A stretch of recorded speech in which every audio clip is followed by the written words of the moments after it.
Hallelujah. खुदावंद तेरे बेटे यीशु के नाम में हम तेरा शुक्र, तेरी हम्द और तेरी तारीफ़ करते हैं। मैं आज की शाम को तेरे हुजूर में रखता हूँ। आज की सारी बाइबल स्टडी को, कलाम को हम जब खोलते हैं, उसकी एक एक बात को खुदा मैं तेरे हुजूर में रखता हूँ।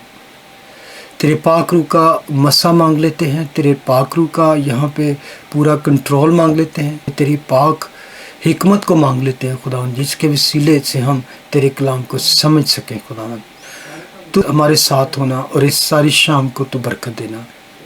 इन जीसस नेम वी प्रे, आमीन।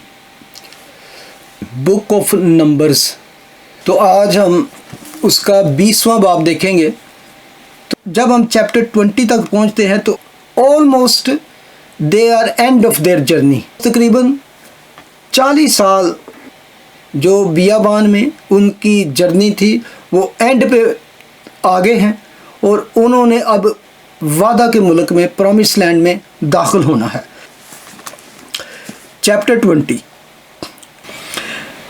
वर्स 14 में लिखा है, अब मूसा ने कादीस से अदूम के बादशाह के पास एलची रवाना की और कहा, कला भेजा कि तेरा भाई इसराइल ये गर्ज करता है कि तू हमारी सब मुसीबतों से जो हम पर आई वाकिफ़ है कि हमारे बाप दादा मिस्र में गए और हम बहुत मुद्दत तक मिस्र में रहे और मिस्रियों ने हमसे और हमारे बाप दादा से बुरा बर्ताव किया, और जब हमने खुदावंद से फरियाद की तो उसने हमारी सुनी और एक फरिश्ता को भेजकर हमको मिस्र से निकाल ले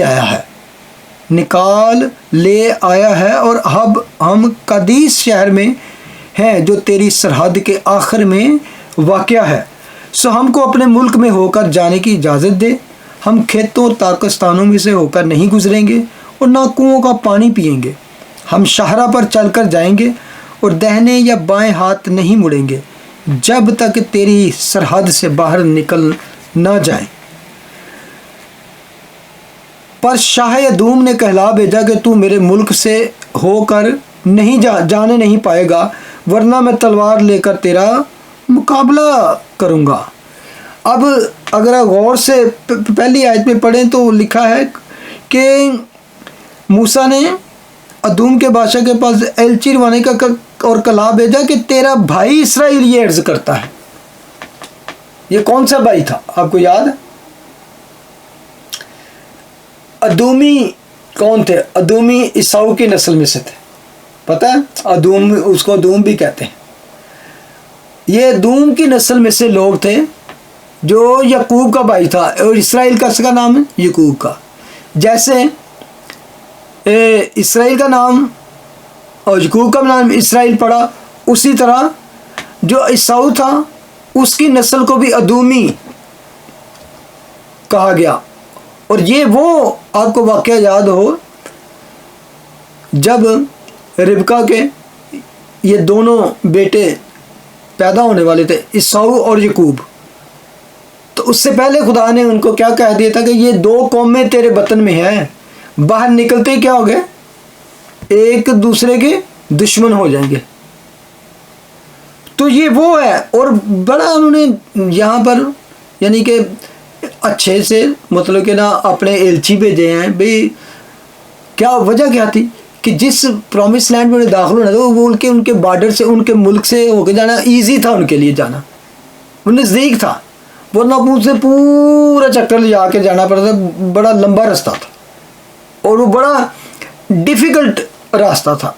जिन्होंने भी ये स्टडी किया कि वो रास्ता आज भी जाके वो वेरी डिफ़िकल्ट रास्ता था और बड़ा लंबा रास्ता था। लेकिन उसने क्या किया, उसने इनकार कर दिया। उसने ये नहीं कहा, कोई कहना अगर तू आया तो मैं क्या करूँगा, तलवार लेकर तेरा मुकाबला करूँगा। इनकार कर दिया।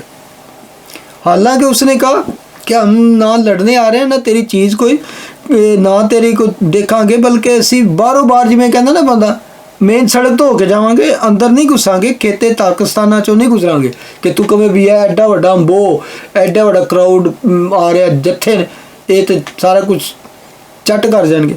अच्छा, फिर वो की कहना दोबारा, फिर देख वर्स 19, बनी इसराइल ने उसे फिर कला भेजा कि हम सड़क जाएंगे, अगर हम या हमारे चुपाए तेरा पानी भी पिए तो उसका दाम देंगे।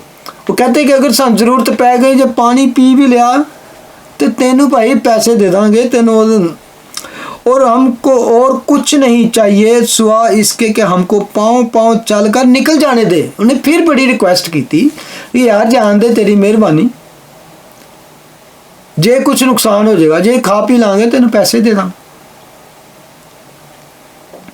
ورس 20، پر اس نے کہا تو ہرگز نکلنے نہیں پائے گا، اور ادوم اس کے مقابلہ کے لیے بہت سے آدمی اور ہتھیار لے کر نکل آیا، اور یوں ادوم نے اسرائیل کو اپنی حدود سے گزرنے کا راستہ دینے سے انکار کیا، اس لیے اسرائیل اس کی طرف سے مڑ گیا۔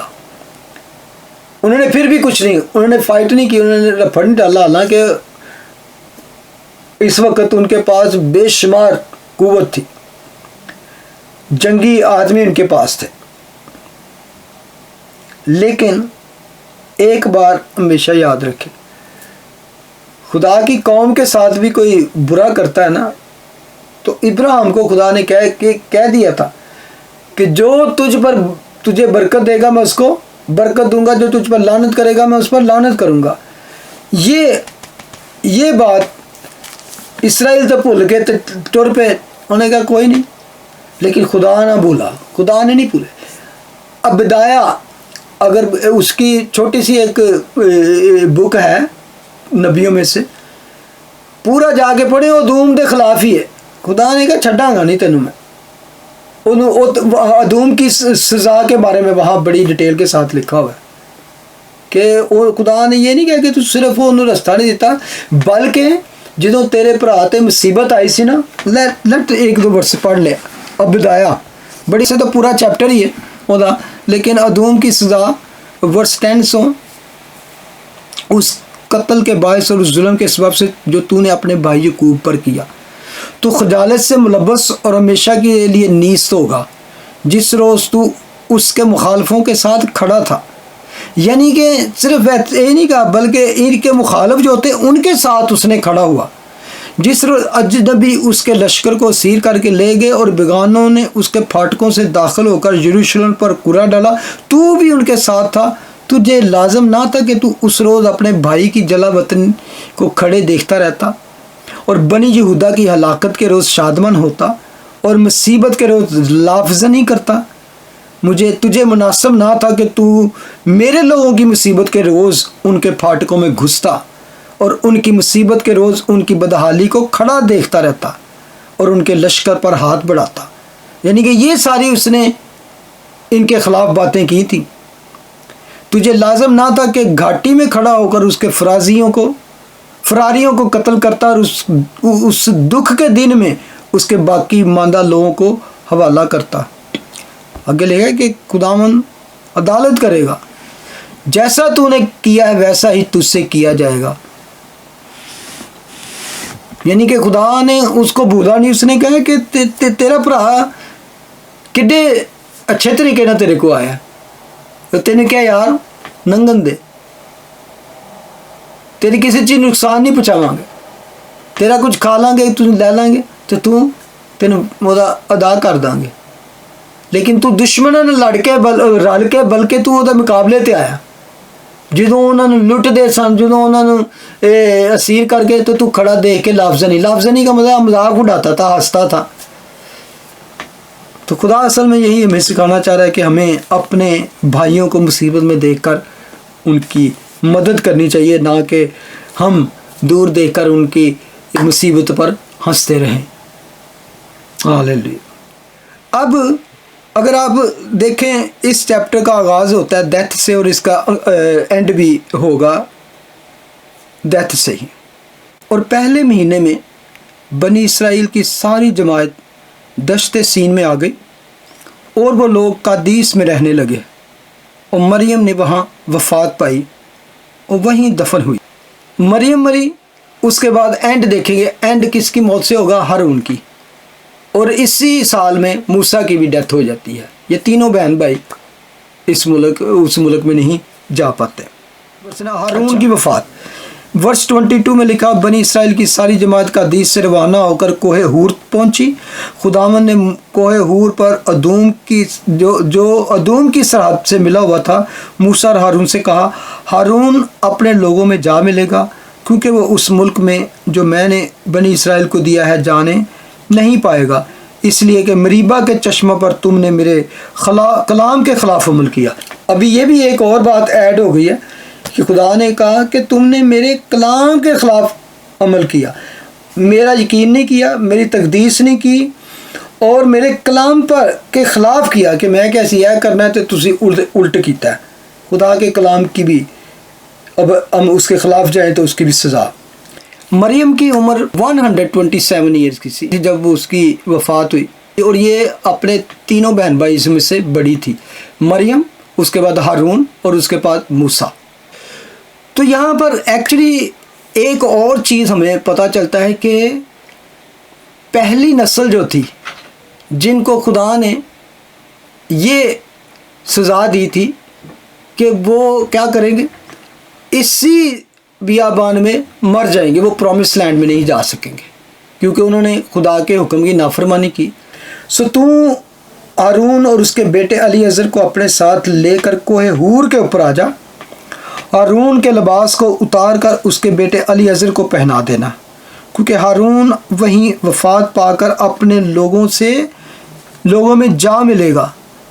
और मूसा ने खुदावंद के हुक्म के मुताबिक किया और वो सारी जमात की आंखों के सामने कोहे हूर पर चढ़ गए।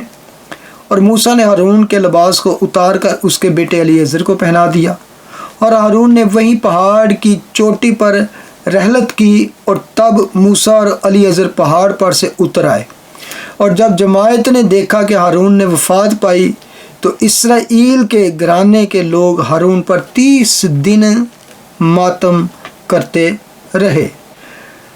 अब यहाँ पर हारून की वफ़ात होती है, और गौर करें एक बात कि यहाँ पर लिखा है कि 30 दिन तक उन्होंने मातम किया। मरियम की वफ़ात पर बस है कि मरियम मर गई तो बस ठीक है। क्यों ऐसा?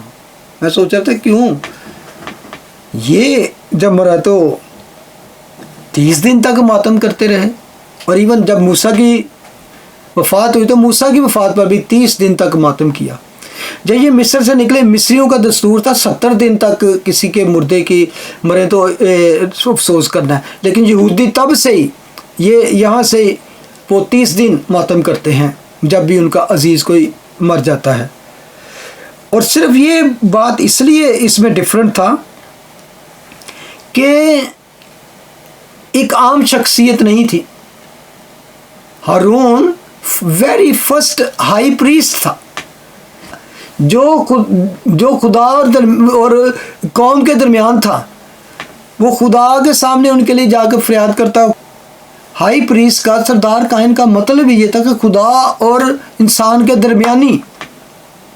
अब कौन और हारून अगर देखें कोई ऐसी डिफ़िकल्ट शख्सियत नहीं था, एक तरह से सिंपल सा आदमी था। अगर कई दफ़ा मुसीबतां जो भी फंसे है तो दूसरियां की वजह नहीं फंसे है।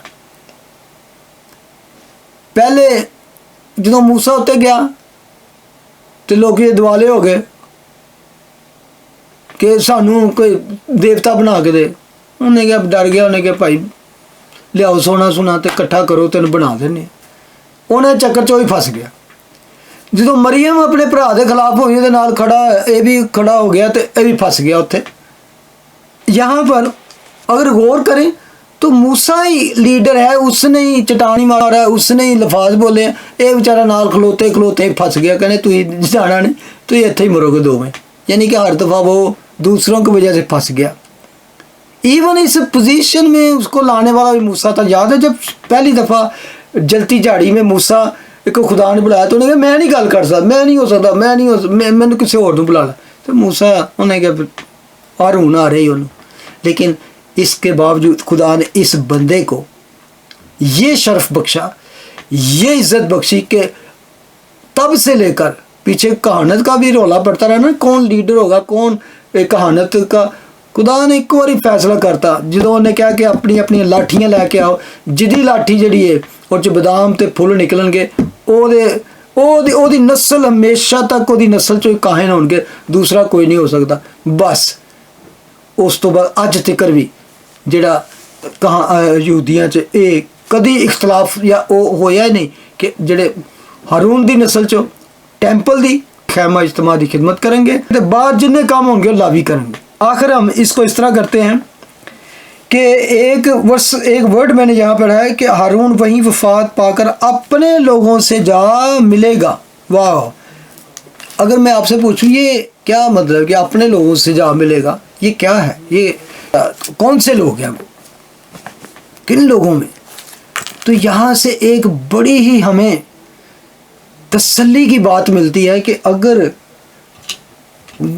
वहाँ भी जो रास्तबाज आदमी, जो खुदा के लोग मरते थे, तो वो उस जगह पे जाते थे कि जहाँ पहले कोई ग्रुप है, कोई ग्रोह या कोई है जो उन्हें इस्तकबाल करने लिए है वहाँ पर। या ये नहीं लगा कि वो मुर्दों में जा मिलेगा, बल्कि अपने लोगों में जा मिलेगा, इब्राहिम की गोद में चला जाएगा, जिसको हम कह सकते हैं। आप अगर वो वाक़या जाके पढ़े ना जहाँ पे याकूब की वफ़ात होती है, तो फिर वहाँ पर भी यही इस तरह का ही फ्रेज लिखा हो, फिर वो अपने लोगों से जा मिला।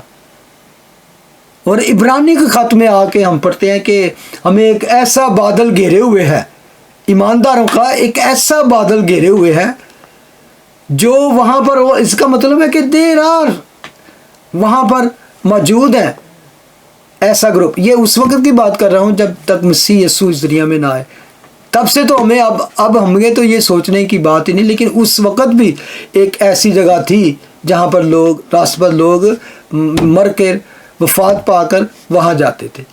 और ये नहीं लिखा बाजी मर गया उन्हें दफन करता, उन्हें क्या वो अपने लोगों से जा मिला। तो आज तो हम अगर खुदावन में मरते हैं तो फिर हम क्या सीधा उसकी गोद में जाते हैं। बेशक हमारा बदन जो है इस ज़मीन में दफन कर दिया जाता है, लेकिन क्या है कि हमारी रूहें सीधी खुदावन के हुज़ूर जाती हैं। तो आमीन। हम खुदावन का शुक्र अदा करते हैं आज की शाम के लिए। और